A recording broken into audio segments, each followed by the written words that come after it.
So the title of our next presentation is the use of new technologies in exploring the complicated internal anatomy. We are going to focus on two areas in terms of new technologies today. Magnification and cone beam computed tomography, and show you how these two new technologies are contributing to endodontic treatments, how it will bring up to us the details of what we don't see in a two-dimensional image when we take radiographs or when we do root canal treatment without a magnification or with a low magnification losing loops. I'm going to go over the magnification. I'm going to briefly go over the literature supporting use of magnification in endodontics, showing how efficient is magnification using microscope. And then I'll try to make it entertaining and interactive by showing you some cases. Two cases in this part of the presentation for the magnification. I'm going to show you how the magnification helps us to figure out the internal anatomy of the tooth. In the other case, I'm going to show you how it helps us to actually figure out the internal anatomy plus repairing perforations. Then we'll switch to cone beam computed tomography imaging. CBCT have a very wide range of uses in endodontics. We will focus mainly on the internal anatomy aspect, and also on how it will help us to detect the periapical lesions when we don't see them in the picture. We see signs of it clinically. We don't see anything in the radiographs. And in order to again make it interactive and entertaining, we'll go over three cases, very difficult, challenging cases that we had as an emergency in our practice, and how we handled those cases using CBCT. We started today's lecture by Dr. Walvin. He went over how to communicate with the patient in pain. Prashant went over the techniques how to get these patients out of pain by giving them a perfect local anesthesia. So now here's my question for you. When you go through all these hassles, communicating with the patient, making a diagnosis, doing a perfect local anesthesia, it's the time to get to action. You prepare your access cavity. You start treatment. It's an upper molar, maxillary molar, mandibular molar. You're looking for that mesobuccal canal. Keep looking. 15 minutes, it's not there. 30 minutes, looking, troughing, using loops, increase the magnification, it's not there. 45 minutes, it's not there. Anesthesia is wearing off. You've done all you could do. The canal is not there. How many of you has had such situation in the past 6 months in your office? So it's something that really nerve-wracking when it happens in the clinic. You are into action, but you cannot perform what you're supposed to do, what you would like to do. This is going to be addressed in this lecture today. So now I'm going to focus on the magnification. Magnification in the form of dental operating microscope, or DOM, is the main type of magnification that we use in our endodontic treatments. There are two types of microscope that we use regularly. The most popular one, which is the one that we use in our residency program and now we use in our office these days, is the global microscope. There's another type of microscope, Zeiss, very popular between endodontists. We had this microscope at University of Maryland. Some of us use it. Dr. Verma used to use it a lot. These two types of microscopes are very popular between endodontists. When we look at the literature in terms of magnification, there are a couple of studies that are known as the most important studies, and interpreting the results of these studies would show us how magnification contributes to endodontic treatments. This is one of the very first studies came out, Journal of Endodontics, 1999, by Stropko. Stropko is an endodontist. He practiced for years, and within 8 years, he looked at the cases that he treated at the beginning of, let's say, 1990s. He had no magnification in his office, no loops, no microscope. Doing root canal treatment on every case that he got, and then after a while, he started using loops. After a few years, microscope was introduced to the field of endodontics, he started using microscope. And then after 8 years, he looked back into his cases, maxillary molars, and looked at the number of MB2 canals that he detected over this period of time. He realized that the number of MB2 canals that he located and negotiated went up from 54% without any magnification to 93% of cases when he was using microscope. This is 1%, one case, and it's an observational study. Then people started doing actual research studies on using magnification. This study, they showed that use of magnification in the form of dental operating microscope or loupes in root canal treatment of maxillary molars can lead to an MB2 detection of 3 times more than not using any magnification. It's a research study published in the Journal of Endodontics 2002. Another challenging canal for any clinician is a middle mesial canal. That third canal in mandibular molar between ML and MB, sometimes there is a third canal right in the middle. This is a very difficult canal to locate compared to MB2, but it is easier to negotiate when you locate it. But locating and seeing that canal is very difficult. Mandibular molars, especially the mandibular second molars, it's very hard to see that area between mesiobuccal and mesiolingual and locate that middle mesial canal. There is a study showing that if you use magnification, the number of middle mesial canals that you can find in vitro on extracted teeth is going to go significantly higher compared to using loupes or not using anything. We published another paper in Journal of Endodontics 2015. This is actually the first clinical study that we published by using magnification, looking at the frequency of middle mesial canals that we can see in mandibular molars. We showed that in young patients younger than 20 years old, in 1 out of 3 cases, you can find a middle mesial canal. Their root canal system is not as calcified as adult people. So when they're that young, it's highly likely that you can find a middle mesial canal in these cases, in these patients. The other area that magnification would help us to manage the endodontic problem is perforation repair. In order to seal a perforation efficiently, first you need to see it, and you need to see the periphery of that perforation. And then you can understand how you're going to seal this perforation. So magnification is all about seeing the things better. When you see better, you do it better. There are studies showing that when perforation repair can have a very high success rate if you use magnification. Without magnification, the success rate of perforation repair is going to be very low. And it makes sense because you cannot actually see the periphery, you cannot see the extent of it, you cannot seal it well. So now I'm going to go over a couple of cases with you. One in the area of internal anatomy, the other one is I'm going to show you how magnification helps to explore the internal anatomy plus sealing a perforation. So this is an image of a mandibular molar, tooth number 19, as you can see here. Patient was referred to us because of the caries exposure on tooth number 19, diagnosed as asymptomatic irreversible pulpitis with normal periapex. Each case that I'm presenting to you, I'm going to do a case assessment at the beginning to see what we will look at to understand if this is a difficult case or it's an easy case. So in the first glance, you'll say this is a lower molar with short roots. There's not that much curvature on the mesial root. It might be an easy case to treat. But when we look at this, look into the details of this image, what we see here is that, yes, the distal is pretty short. You can see the canal from the orifice to the apical foramen clearly. However, how about the mesial canal? When we look at the mesial canal, we can see the orifice clearly. We can follow the canals down to this area, but at that point, to the apical third, I cannot see the canal anymore. These are one of the things that comes to my eyes just immediately.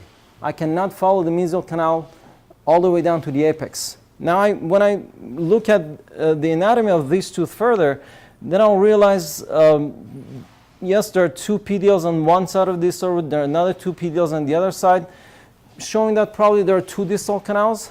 I would expect to see the same number of PDLs on the mesial root, but when I count the number of PDLs, I'll realize the number of PDLs are more than 2. There's one PDL here, one PDL there, another PDL there, and it does not look like a simple case to me. Short roots, correct, no curvature, correct, but why there are too many PDLs on that root? There might be more than 2 canals on this root, or at least I can tell you that the cross-section of this root is not a regular figure 8 cross-section that where you can see 2 PDLs on each side. So that basically prompts me to look for a complicated internal anatomy. When I start a root canal treatment, sure enough, I'll figure out that there's more than 4 canals. There are 5 canals in this tooth. As you can see, there are 2 canals in the distal root. This is a distal shift showing you where the actually the distal lingual and distal buccal are located. You can see the mesio. Let me show this. You can see the mesiolingual canal here. This is the mesiobuccal, and right in the middle you have the middle mesial canal, started close to the mesiolingual canal, crossing the root, joining the mesiobuccal canal. So how this thing is possible? How is it possible to locate this middle mesial canal? Now I'm going to show you what I see throughout the procedure. This is the view of the access cavity under microscope when I'm doing the actual procedure. What you're looking at, this is ML, MB, DL, DB. So you can see how large is the size of the access cavity when we look at it through the microscope when we are doing the procedure. When we are suspicious that there is a middle mesial canal, there is another canal in the mesial root in addition to ML and MB, what we are looking at is the isthmus between ML and MB. This is this white line right at the pulp chamber floor. What we do, we grab a C file size 8 or 10, we start probing that line to see if there is any catch point there. And if we find a catch point, we start doing a watch winding apical force to see if that catch point turns to be a real canal. It gives us a pathway or not. So if you focus on that tiny spot over there, that's the spot that I could actually locate a canal. This is a C file size 10 that I placed at the pulp chamber floor. Right at that spot, started doing apical, watch winding apical force, trying to negotiate that canal. Of course, negotiated. And after I prepared that canal, you can see now we have 5 orifices in the pulp chamber floor. This is ML, this is MM, this is MB. MM is the middle mesial canal. DL and DB. So now think about it. Is it possible to do this without a magnification? Is it possible to see such an image, find that spot, on that fine spot, and do and negotiate the canal? Almost not. This is the final radiograph of the tooth after obturation. This is distal view that does not show that middle mesial canal separately. So if we change the shift, go to the mesial view, then we can see it better. After obturation, this is a mesial view, so this is going to be our ML. This is MB. Right in the middle, you have the MM, started close to ML, joined MB, and the 2 distal canals. So next case, we are done with this case. Next case, I'm going to go over a case where we have a more complicated situation. It's not all about the internal anatomy. We have a perforation initially to start with. So I was working at the University of Maryland. I was a third-year resident. I saw this case, and this case was referred to me from AGD department. They showed this radiograph. They sent this radiograph to me, asked me to please repair the perforation and prepare post space. What they wanted to do is actually to prepare post space in that buccal canal, but then they realized there is a bleeding inside the tooth. They were wondering why there's so much bleeding. They placed the post into the post space that they prepared. They took a radiograph. They realized that they're out of the canal. So there's a perforation happening here. They sent the case up to us. We were on the floor on top of them. They sent it upstairs and asking us repair the perforation, and we need a post space. I look at this initial radiograph, and I immediately realized the case assessment at the beginning was not done right. We are not dealing with a simple situation where there is a perforation that I have to repair and prepare a pulse space. This case is not as easy as it looks like. And in order to understand the situation better, I looked up the final radiograph that the dentist who did the root canal treatment on. So I looked up the final radiograph that dentist took at the time of treatment. What I was looking for is to understand what is this here, this line right there. Looked to be a PDL to me.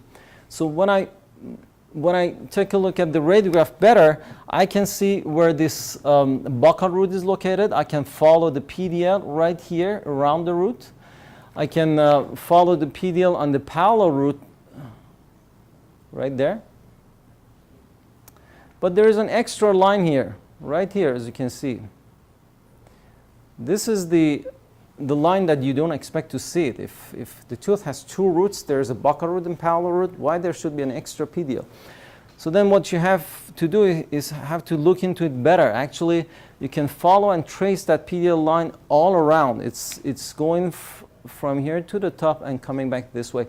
So it looks like the tooth has three roots. So to begin with the treatment, this was not an easy case to do a root canal treatment. And it looks like we are not dealing with a perforation only. We are dealing with a missed canal and perforation. So my job is to actually do the first thing first, to locate that missed canal, to see if I can treat that missed canal, and then to see if I can actually repair the perforation while I'm doing the retreatment in the tooth, actually to locate that missed canal.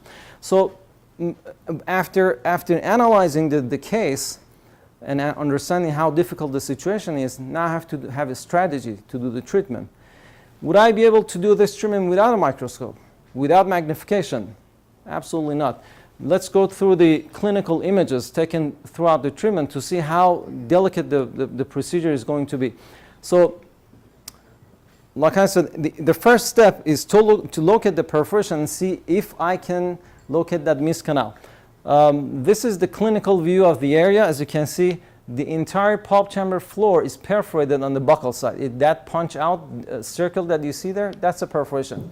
On the distal side of this perforation is the orifice of the distal buccal canal that you can not see it because of the angle of the image that I took. I had to place a file through the perforation and try to see if I can locate that missed MB canal. And I could do it by using a C-file, pre-curve it, and trace the wall on the mesial side, located that missed MB canal, and prepare it. And next step is to, after I prepare it, to repair perforation. So here's the image of the area. This is the orifice of MB. You're looking at it through the perforation. The whole area is the perforation. Below the perforation is the orifice of MB. The next step is to repair the perforation, but I have to strategize it in a way that I don't lose the patency of this canal that I just located. So I decided to place a gutta percha without doing obturation, just a gutta percha into the MB, do the perforation repair using MTA around that gutta percha. When the MTA is set, then you can take that gutta percha out and continue your treatment. So that was the strategy, that was the thought. I did this. Brought the patient back after 2 weeks. This is the view of the access cavity under microscope. That's the gutta percha in the middle of the set MTA. Then I took the gutta percha out of the canal. Next step is to actually retreat this case, to retreat and prepare a pulse space. So I removed the gutta percha and the DB canal. Now it looks like this. So this is the perforated area. It's built up with MTA. When MTA sets up, it's like a concrete. It doesn't move. It's very stable. So we have MB, DB prepared. Now I'm going to prepare the palatal canal, prepare obturate the canals, and prepare the pulse space. Let's see how it looks like radiographically. This is the preoperative image that we got at the beginning. This is after located the missed MB canal, cleaned it, shaped it, placed this gutta percha inside the canal, and repaired the perforation at the end of the first visit. Second visit, the perforation is repaired, MTA is set. Now I'm retreating all three canals. This is the master cone radiograph. And we finished this case. the DB and MB is retreated, the perforation is sealed, palatal is retreated, now a post space is prepared in the palatal canal so they can restore the tooth. If you look at the size of the area that we are doing this operation, from here to there is where the actual perforation and missed canal is about 2 to 3 millimeters. In the area of 2 to 3 millimeters, you have to locate 2 canals, you have to repair perforation and make sure that these procedures will not cause any problems for your plan, meaning that you're not going to seal the perforation and block the canal. You're not going to obturate the canal and have your obturation material getting into the perforation. So this is how the magnification works. This is the magic of using a microscope. When you have things in a larger scale, you can see them better, you can work better. So now I'm going to switch my presentation to CBCT, cone beam computer tomography.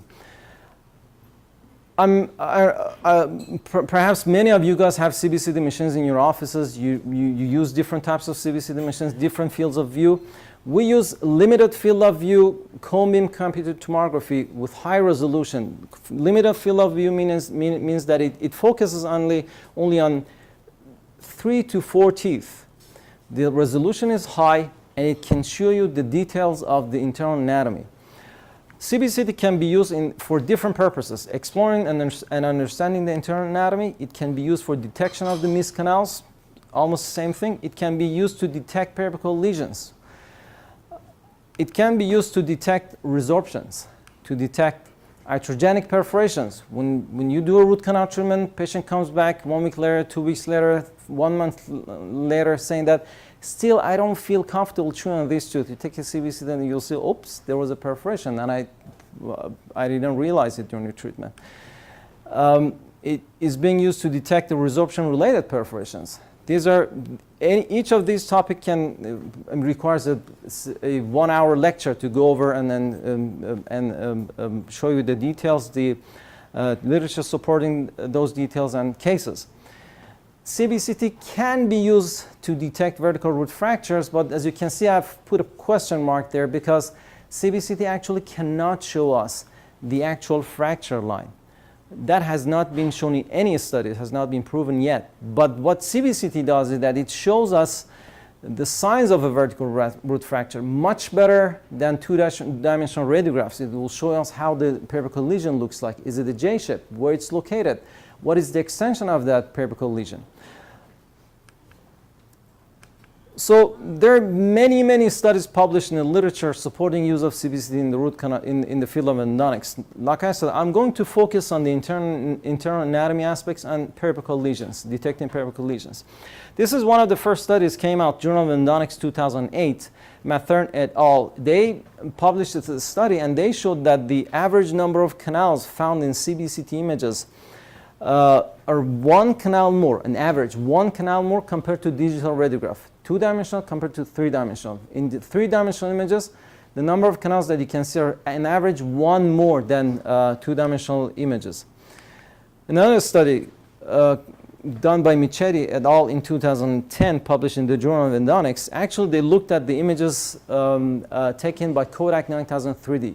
We use the same machine in our practice. Kodak 9000 3D, they took images of teeth, they had histology sections of the same teeth, and they looked at the images and histology sections at the same time. And they showed that there's a very strong correlation between what you see in the CBCT images and what you see in the histology, which is the gold standard, which is the reality. These are some cool images of that study. They actually reconstructed the internal anatomy of lower molars using the images taken by Kodak 9000 3D. There are a couple of studies done on the combination of cone beam computed tomography, CBCT, and magnification. And they are showing that using these two together will increase the number of canals that you can locate and negotiate significantly. How about periapical lesions? There are many situations that patient complains about a pain, complains about something that you cannot see in the radiograph. You take a 2-dimensional radiograph of the tooth previously treated, there's absolutely no periapical lesion. You take a CBCT, you'll be surprised in how many of these cases there is actually a periapical lesion, but you don't see it because of what? Because of the superimposition of the cortical bone, of anatomical structures around, like posterior maxillary area. Very common. You don't see any periapical lesions, but there's a periapical lesion. There's a very large periapical lesion, not visible. They showed in this study, actually they took a look at the CBCT images of 178 teeth with endodontic treatments from 86 patients.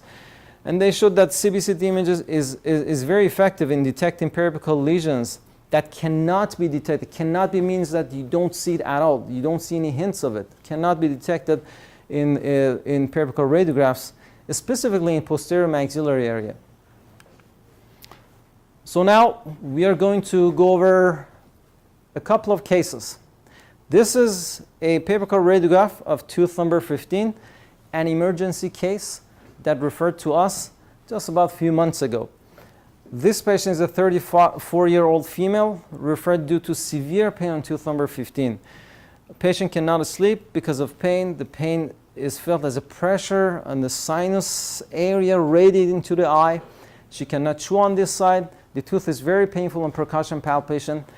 And she was referred to us to take a look at the root canal tumor on tooth number 15. Diagnosis was previously treated with symptomatic apical periodontitis. I'm going to go over what we see in this radiograph. As you can see, you're looking for the quality of the root canal treatment. You want to understand why this patient is in pain. The first thing that you look for, is there any periapical lesion? Do you see any periapical lesion in this radiograph? So that's the first thing. The problem, the chief complaint does not really show up in this radiograph. Why this patient is having so much pain? You cannot even do a percussion tooth number 15. You have to just tap it with your finger to understand if it is tender to percussion. When you look at the internal anatomy of this tooth, you can follow the PDL around the distal buccal root right there. This is the apex of the distal buccal root. Then you can follow the PDL on the palatal root. You go up there and then you turn back. You go up here, and almost right there you get lost. There's another PDL going there. Is this the PDL of the palatal root? Let's say yes. We are going to follow that PDL going up there, but no, it turns to be the PDL on the mesobuccal root. Let's forget about it. Let's try to locate the mesobuccal root in this case. I'm going to follow the PDL right there, starting in the coronal aspect, going all the way towards the apical, following the line. I get lost there. Maybe this is the rest of it. Maybe this is the rest of it. Maybe I have to go this way. If I go that way, it will turn to be the palatal PDL. I cannot really follow the PDL on the mesobuccal root. I cannot follow the PDL on the palatal root. As a matter of fact, I can see 4 separate PDLs on one side of this tooth. So that's an indication of the complicated internal anatomy in this case. Well, when you look at the quality of previous root canal treatment, you can say, oh, the treatment in the palatal canal is acceptable and the mesobuccal canal is acceptable, the length, the density of the previous obturation, and the size of apical preparation. In the distal buccal, it could be done better. The apex is there, it's pretty short. But that's if you think about it, 3 canals in the maxillary molar is enough. That's all you need to do. But this is not a usual case. Perhaps there are more than 3 canals in this case, and this is not an adequate root canal treatment. This is one of the situations that because I do not understand the internal anatomy, I need a CBCT. Because I do not see a periapical lesion and patient is in severe pain, is an emergency, I do need a CBCT. So let's take the CBCT images. First section that we are looking at is a sagittal section of the tooth. So what we see here is that actually the mesobuccal root is very close to the floor of the maxillary sinus. There is actually a periapical lesion that we don't see it in that two-dimensional radiograph. Is right there and extending all the way up to the forcation area. You can appreciate that this inflammation at the tip of the root has caused inflammatory reaction in the floor of the sinus as well. You can see how the floor of the sinus gotten thick here. It should not be that thick. So then now it's the time to explore the internal anatomy of that mesobuccal root. We are going to go over the axial cross sections. This is an axial cross section right at the coronal third.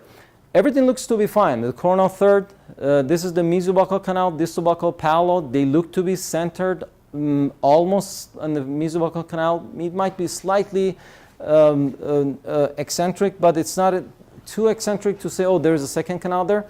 But how about when we move the axial sections towards the apical part? And that's when you see an unusual anatomy. So here's your distal buccal root, and you can see the mesobuccal root is fused to the palatal root. We do not have 3 separate roots in this tooth. We have 2 roots. And that one giant root in the mesial, which is a fused MB and P, has an isthmus. You can see that dark line in the middle between MB to P. And that isthmus has a lot of bacteria in it. It harbors a lot of bacteria, residual bacteria, and it's possible that right there there's a Mesk canal as well. This is the frontal or coronal view of this root. We are looking at it from the mesial. This is the mesobuccal canal. This is the palatal canal. And now our job is to look between these 2 canals to see if there's any Mesk canal in between, right there, in this area. So let's get to action. We don't have that much time. This patient is an emergency.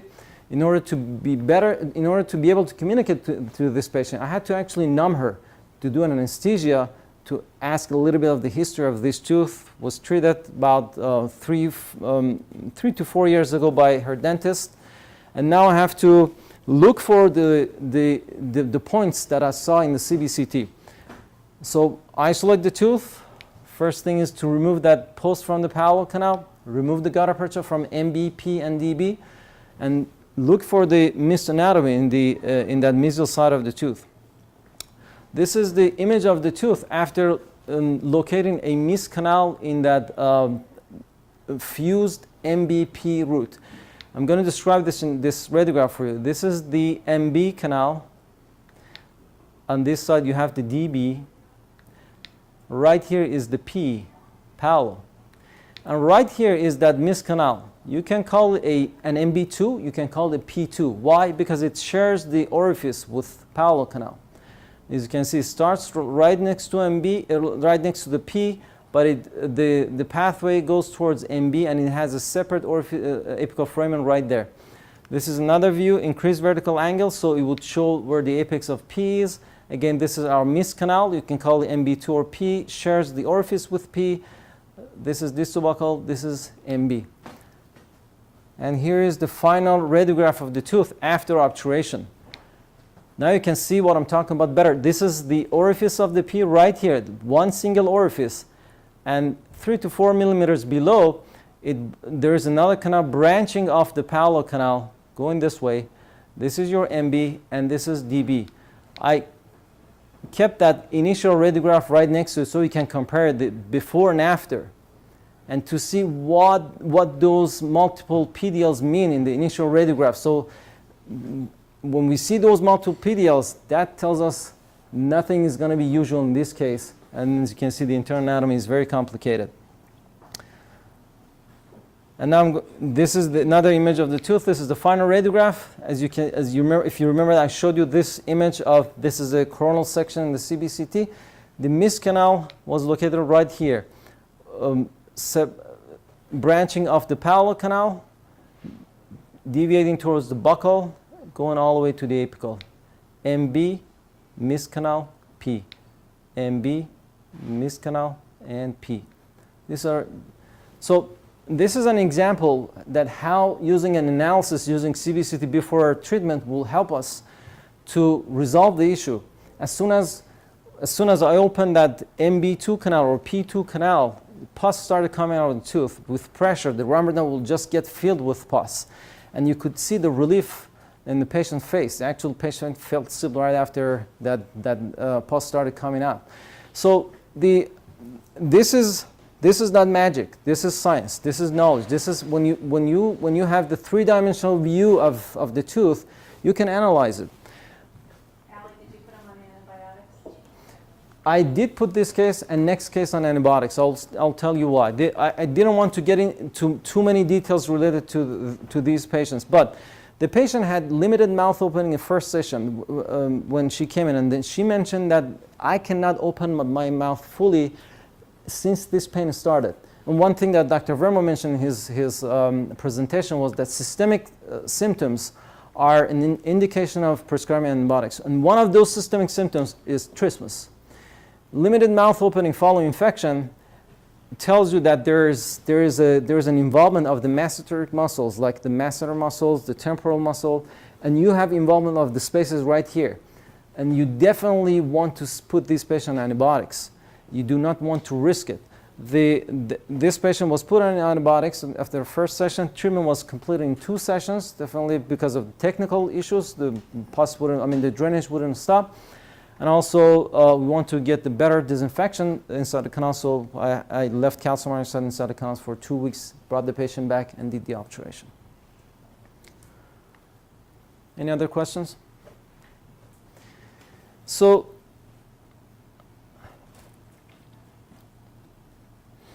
here's our next case. This is another emergency case. Actually happened to come to our office same week.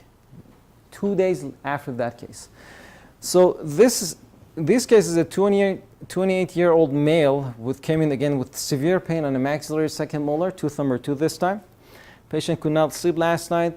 Patient is pale and cannot communicate well due to pain. So again, I had to do a very quick clinical exam, do the local anesthesia to be able to talk to this patient, to sit down and understand what the problem is, how it started, and how it got to this point.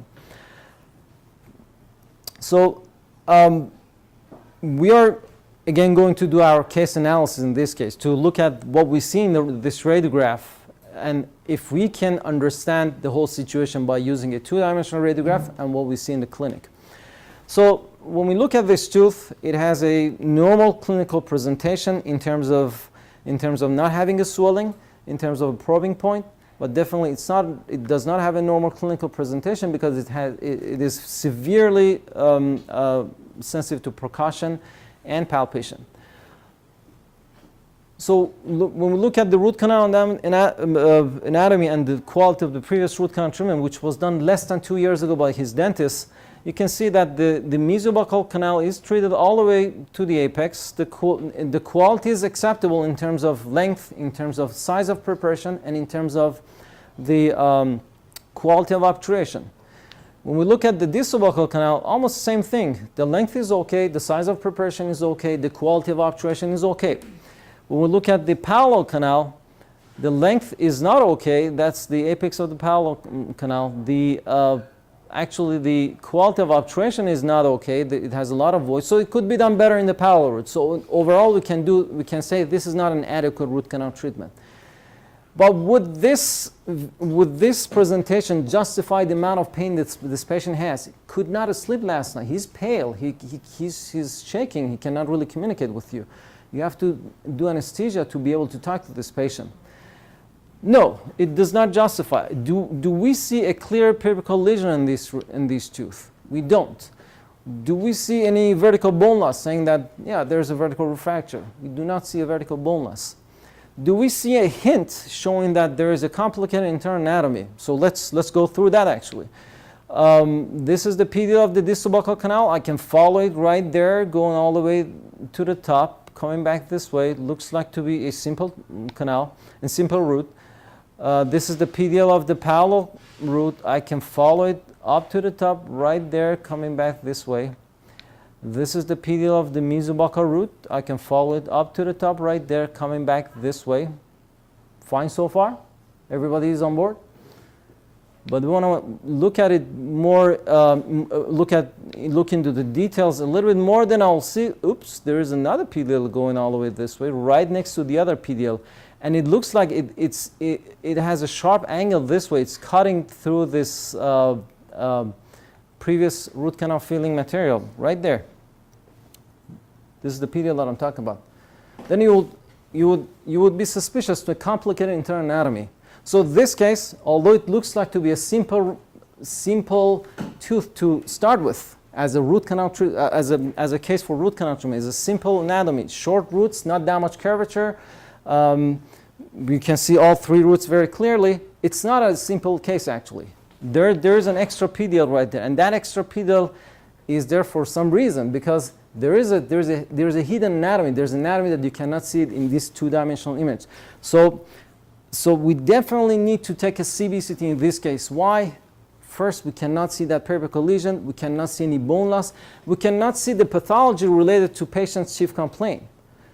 This is very important. Second, there is something showing us that there might be a complicated internal anatomy, but we don't really understand it. We don't really, we cannot really figure out why there is an extrapedial there until we take a look at this tooth at 3 dimension. So, CBCT taken within few minutes.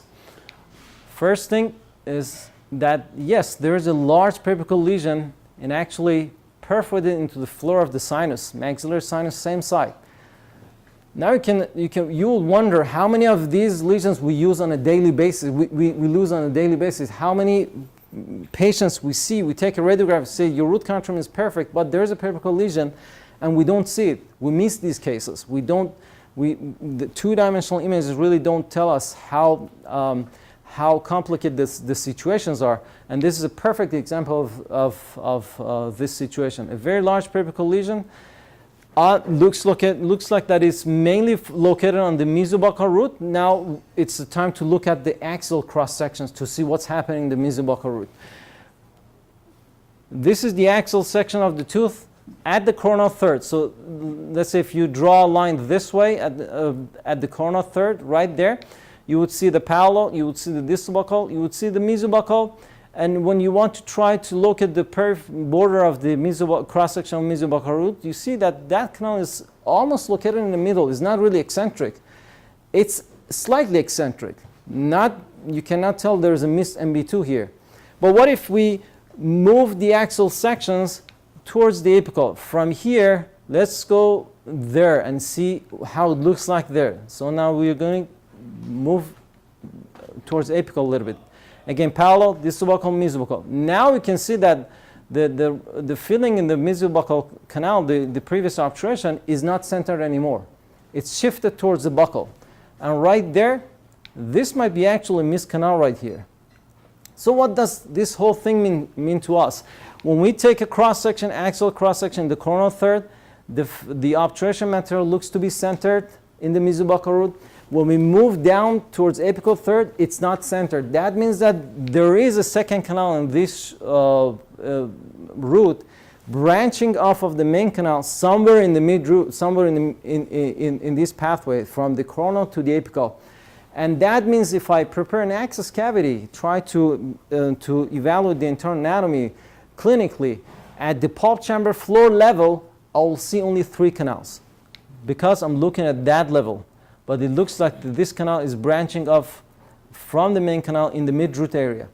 So how can I confirm this? Now I have to look at a frontal or coronal cross-section. So this is a coronal cross-section of the mesobuccal root. We're looking at it from mesial. Okay, from this view, you're looking at it from mesial. This is actually a good section to show us, yes, there is a canal branching off of the mesobuccal canal on the palatal side, right there. That's the branching point, and that's the apical foramen of that canal.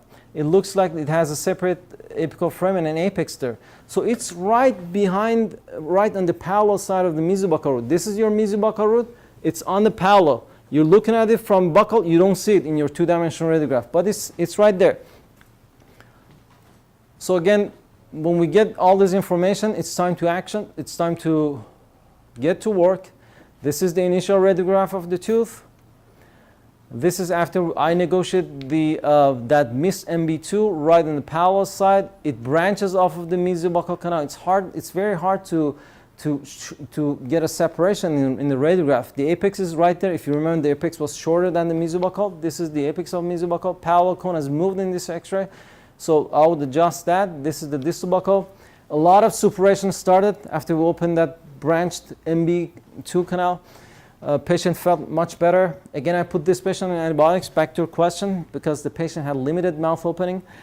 And it was very difficult to work in this case. First session, second session, when he came for obturation, he could open up his mouth as twice. So, and this is after obturation. Pre-op, post-op. What you can see here is that tiny little branching canal on the palatal side of the mesobuccal. So this is a slightly mesially shifted radiograph. This is MB, this is MB2. This is P, this is DB. So the patient is out of pain, tooth is back to function, all because we could see that in the CBCT. Without having a three-dimensional radiograph, we could not see that periapical lesion, we could not see the internal anatomy, we could not do an efficient treatment for this patient. Ali, how do you negotiate canal when it branches off halfway down the roof? Excellent. How do you obturate it? Excellent question. So, as I mentioned in the other case, what we use is we use C files, hand C files, size mainly 8 and 10. We both use the same technique almost. We pre-curve these files, and for example, in this case, when I notice that canal branches off on the palatal wall, I'll just grab that C file, pre-curve it, and move it up and down on the palatal wall to see if it gets stuck somewhere. And that I would expect to have a catch point 3-4 millimeters below the orifice. When you feel that catch, you don't let it go. You start doing watch winding apical pressure, and it gets to that canal. And you can have your apex locator ready to attach to it to make sure that this is not a perforation, this is actual canal, and you're following pathway of another canal. Sorry to finish this. After we prepare the canal, we finish the obturation, then you can see through the microscope where the orifice is opening up into the main canal. Obturation is a little bit tricky. You have to be able to put both master cones at the same time. Sometimes instead of using O4 master cones, we use an O2 to give us a little space to put both cones at the same time. And then we will do a down pack to the level that they branch off of each other, and then a back pack filling the joint part. I'll add to that this month we published a paper in the Journal of Endodontics on bifurcated palatal roots of maxillary molars. Yes. I'll be happy to send a copy out to everyone. So that's the similar technique. And we found that there's a number of cases of bifurcated palatal roots that are being missed. It's very difficult, almost impossible to tell that on a two-dimensional radiograph. Some of these cases in that paper are retreatments of prior cases treated by endodontists, because there's no predictable way to visualize that bifurcation even under a microscope. So those cases would be interesting to think about and understand the technique for locating these bifurcations in long palatal roots where visualization is impossible. Yep, it's all digital feeling. So we'll share that paper with you. Paper is available online. It will be published very soon in the Journal of Endodontics. And what's interesting about this paper, that's, as Prashant mentioned, that all retreatment cases that you will see in that paper are all treated by endodontists. A few months ago, a few years ago, and we retreated those cases knowing that something went wrong, explored the internal anatomy, and found those branching canals. Is this the case that would you finish this case? Like I said, a patient comes in pain, would you open it and finish it the same visit, or would you put something like calcium hydroxide and let them come back? Absolutely not, because of a couple of reasons. First of all, like I mentioned, this patient had limited mouth opening, started after this problem started. So I know that there's a secondary facial space involvement. In these cases, it's highly recommended to not finish the treatment in one session. And actually, you cannot finish in one session because it's impossible to get that canal dry. It would keep suppurating, and when its suppuration stops, actually you can see it keeps exudating. So you don't see that the pus coming out, but the clear exudate keeps coming out of the canal. You cannot actually dry it. So definitely we'll leave calcium hydroxide inside the canal at least for 2 weeks, 2 to 3 weeks, bring the patient back, remove the calcium hydroxide, and then obturate. The second reason, that's the technical aspect of it. The second reason why we do not obturate these cases in one session is that the studies have shown if you do so, you're going to increase the chance of flare-up, you're going to increase the chance of postoperative pain. These patients will take significantly higher number of pain medications if you complete the treatment in one session. We do not want to get to that point. We do not want to have to a 2 a.m. phone call saying, now I'm still in pain, I have swelling, so we'll definitely do it in 2 sessions. Yes? Do you use the cone field to diagnose initial treatments? Like, are you looking for the accessory or that extra Right. canal in the palatal, or do you just go off of a periapical X-ray? And That's when do you know? very excellent question. Yes, in some situations we do use cone beam computed tomography before we start a root canal treatment. And that's when we say we get lost. We look at the two-dimensional radiograph. It's hard to understand the internal anatomy of the tooth. We see, for example, a fast break where we should not see it. Well, for example, if you see a fast break in the palatal canal of a maxillary first molar, that's an indication that that canal is branching off to 2 or 3 canals. Definitely in these cases, we take CBCT. The more you take CBCT, the more you get addicted to it actually. You would like to take it in many other cases that you wouldn't take previously. But the thing is that it gives you so much more information that makes you comfortable communicating with the patient. Tell them about the treatment options that they have. Talk to them about the prognosis of the treatment, about the outcome of the treatment, and actually puts you in a very comfortable position during the treatment. So yes, we definitely take it in initial treatments, but much less than in retreatments for surgical cases. When we do periapical surgeries, root end surgeries, we take it on 100% of cases. Every surgical case, we take a CBCT. We want to have a GPS to give us the address where to go. We don't want to get lost in the middle of treatment. So we have our GPS, Google Maps ready. We go for the treatment. We find the apex. We do the root end surgery. Same for these retreatment cases. Many of our retreatment cases, for them, we'll do a CBCT these days. And for initial treatments, sometimes. If we see something that is not clearly understandable, we'll take a CBCT. This is an excellent question because now I'm going to show you one more case. That case is actually, the philosophy of this case is different. I'm showing you that we sometimes make mistakes. And then we use these technologies to correct ourselves. Next case is an initial treatment, as you mentioned, that again came to us. It wasn't scheduled treatment, but I saw the patient the day before. Patient was in pain, and I'm showing this case to you guys to understand how when we see that something doesn't go right with our treatment, we use the technology to correct it. So this is a 30-year-old male referred to us because of the lingering pain and pain on cold on tooth number 14. The tooth was diagnosed as symptomatic erythropulpitis with symptomatic apical periodontitis. Of course, like every single case that we see in the office on a daily basis, we do a very quick case analysis based on the two-dimensional radiograph, the clinical presentation of the case. And I did it here. I can appreciate that the pulp chamber is very calcified. There is no space between the pulp chamber floor and pulp chamber roof. You can see some extensions of the pulp horns here. This might be a large pulp stone, or it might be a fully calcification of the pulp chamber. You can appreciate that there is a clear distal buccal canal, a clear palatal canal, apical third. You can see it. You can follow the PDLs around these roots. You can see that distal buccal has a very slight S curvature. Palatal canal is pretty straight. Mesiobuccal root, you can follow the PDL on one side. There's one single PDL, but when it comes to the distal side of the root, you do see more than one PDL. Right there. There is one here, and there's one there. And it indicates complicated internal anatomy. That tells me that you have to look for an MB2. That's the least that we have to do for this patient. We have to look for it when we see this. Preprinted access cavity, locating those canals, slightly challenging because of the calcification of the pulp chamber, but it doesn't look to be a significant problem.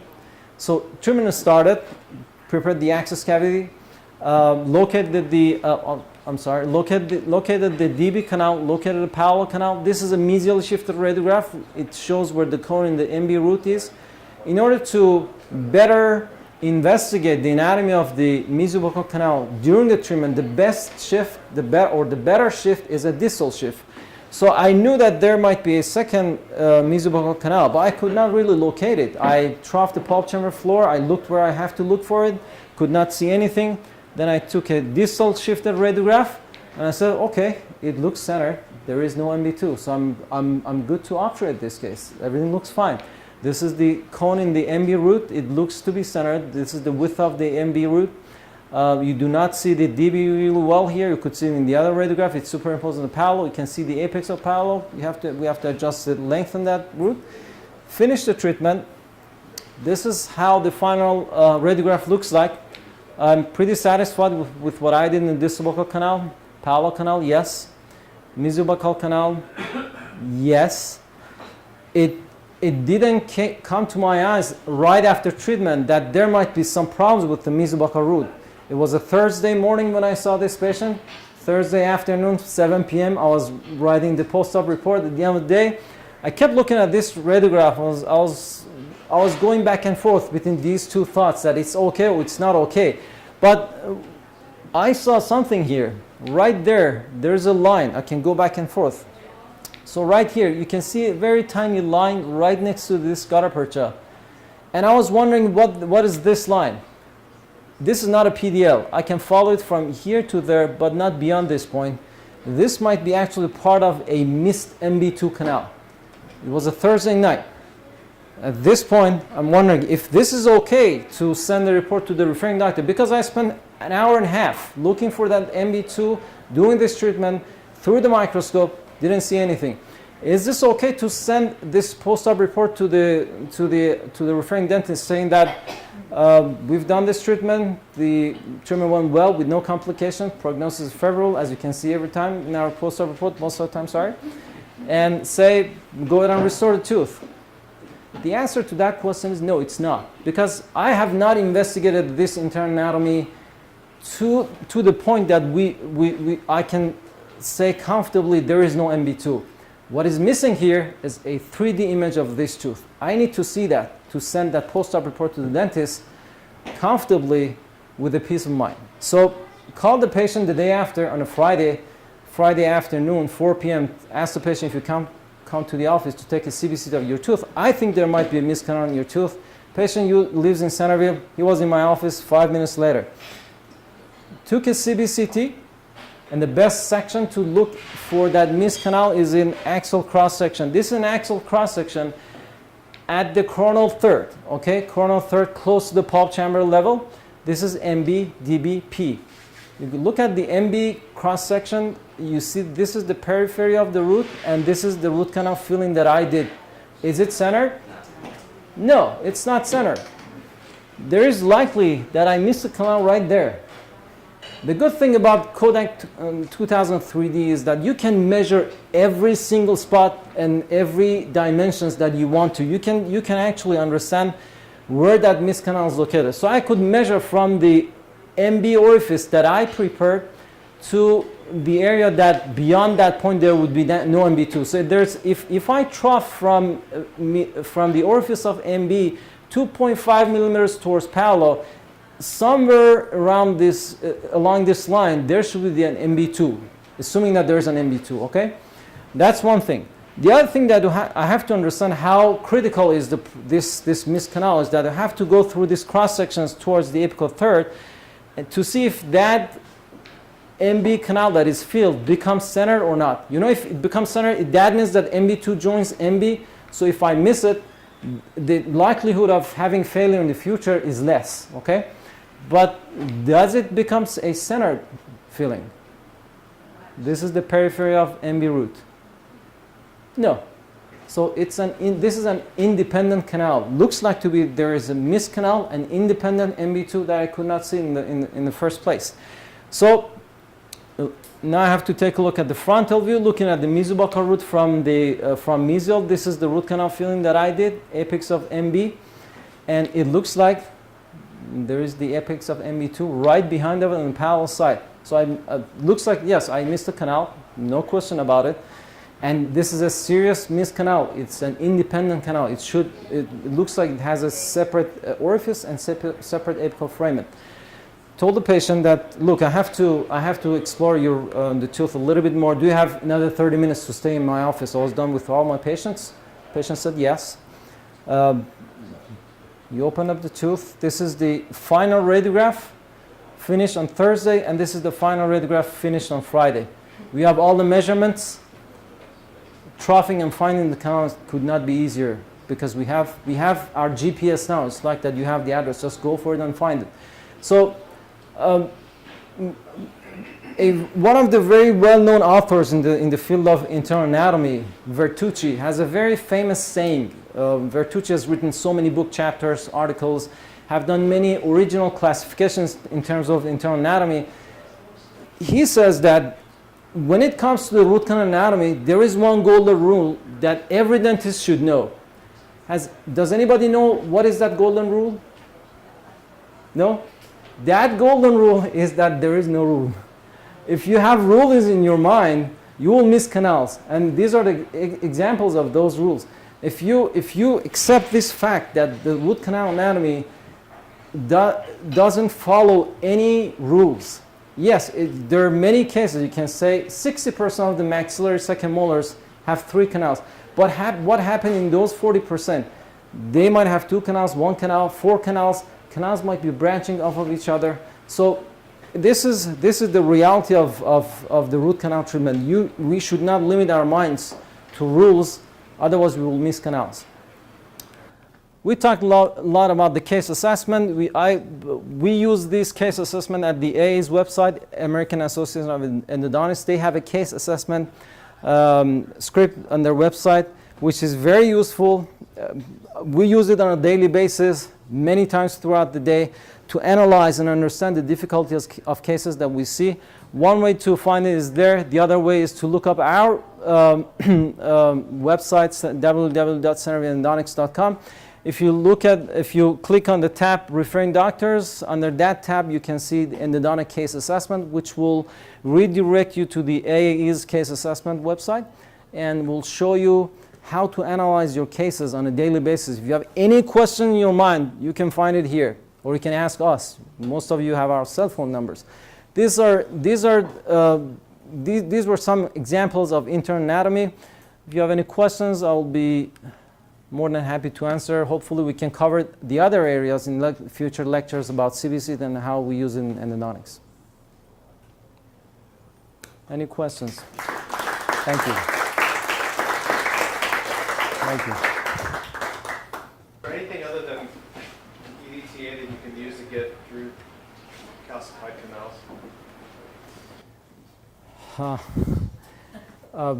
No, apical force C-files.